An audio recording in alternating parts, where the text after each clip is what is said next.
Alright guys, I am in an incredibly good mood right now because about 2 days ago, gotta tell you guys a little story before I start teaching you this tutorial. 2 days ago, I was walking around and I bumped into one of my friends, and she was with this other girl that I never even met before, but she was not my friend. The other, I mean, my friend's pretty too, but the girl she was with was, oh my god, incredibly hot. She was like way out of my league. So later that night, I sent her a friend request because I don't know, I'm an idiot, and I was like, why the heck not?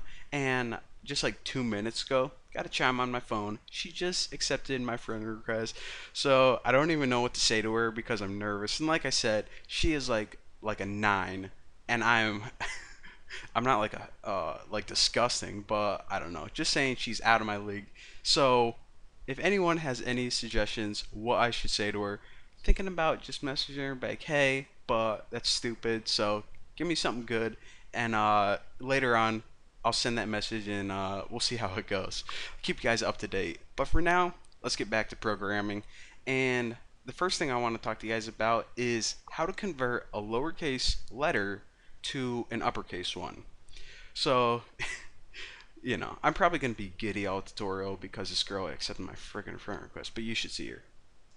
Alright, so, see if I can concentrate.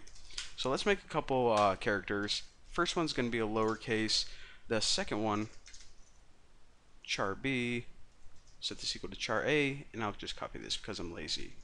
Char A, char B, and we'll set this one equal to uppercase, which is F, and we'll set this last one equal to, do we want to set it, yeah, we'll just set it equal to like a number or something. So now we have three characters. One is lowercase, one is uppercase, and one is a number. You can use a symbol too if you want, like a dollar sign, parentheses, whatever. So basically what I want to teach you guys is how to take a lowercase letter and convert it into an uppercase letter. So of course we're going to print out a character on the screen and just print out each of these on a new line. And the function for this is toUpper. toUpper. Kind of looks like a cool little word. But whenever we pass it in a character, such as A, of course what this is going to print out is an uppercase A. So before, I think this is one of the first functions where we actually modified the variable. I mean, in the past functions, what we did is we were just testing it. We didn't actually change the value, we just tested it. Was it alphabetic, was it a digit, so on and so forth. But this is actually going to change this lowercase a and print out an uppercase A.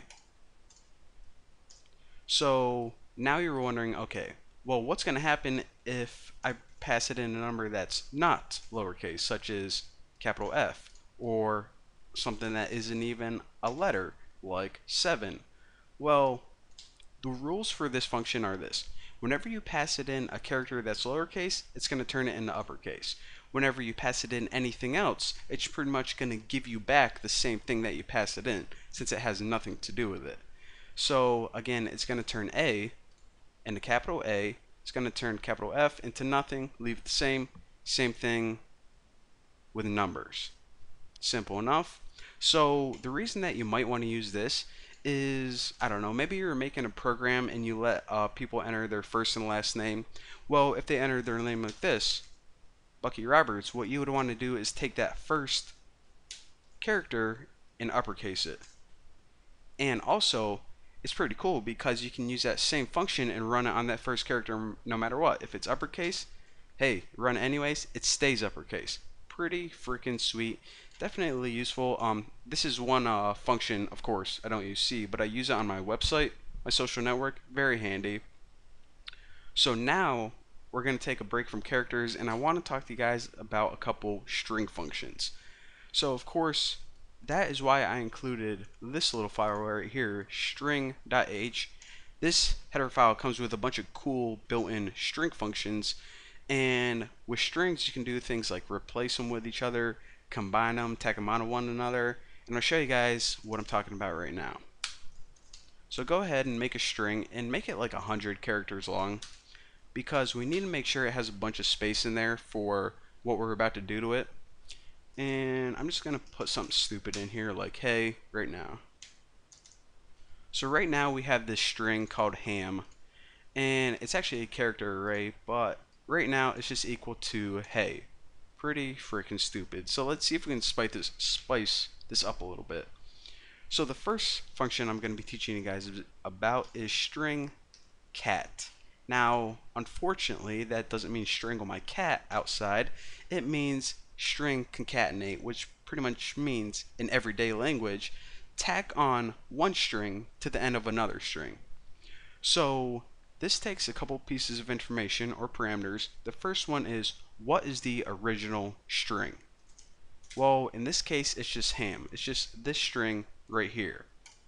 Now the second parameter that it takes is, what do you want to tack onto it? What other string do you want to add to the end of this? And we'll just add the string Bucky. So if we printed this out right now, which I guess we can do. Now to print out a string, remember it's %s, and we'll just bump it on a new line, and we'll print out ham. So basically what this did is it took the original string, which was hey, not hey like a horse, just like hey, what up, beautiful girl that I just met, and it added another string, in this case Bucky. Now the cool thing about this is this string is now part of ham. So we need to make sure whenever we're creating this original string ham that it is long enough to hold whatever strings you're going to tack onto it. So originally this was 1, 2, 3, 4, 5 bytes long. Remember, all the characters plus the null terminator, that 0 special character at the end. So this one, 1, 2, 3, 4, 5, 6, 7, we need to make sure that we never pass 100 because this can only hold 100 characters. So if we keep tacking on strings to the end this big, hey Bucky, you, what else can we say? You smell. So if we add something like that, again, just reiterating one more time, make sure that make sure that your original string is long enough to hold anything you add on to the end of it, because if you go past it, you're going to have a real bad time. So another thing I want to point out is, actually I'll teach you guys about one last function for this tutorial, and this is called strcpy string copy. And what this does is it essentially replaces one string with another string. So the first one is, what's your original string? Well, it's ham, and right now ham is equal to hey Bucky, you smell. But say we wanted to get rid of that completely because, guys, I don't smell, I promise you. We wanted to replace it with Bucky is awesome. Well, what this is going to do is it's pretty much going to take this string and it's going to overwrite everything in this string right here. So now Bucky you smell is no longer more, and now ham is equal to, let me fix that, it's annoying me, Bucky is awesome. Pretty freaking sweet. So I know that these functions look kind of similar, but string cat means tack something onto the end of a string, and string copy means replace one string with another. Simple stuff, and we're going to be using this a lot in the future. So for now, thank you guys for watching, and guys, give me something good to say to her. I can't F this up. She is freaking hot. So, well, I'll see you later.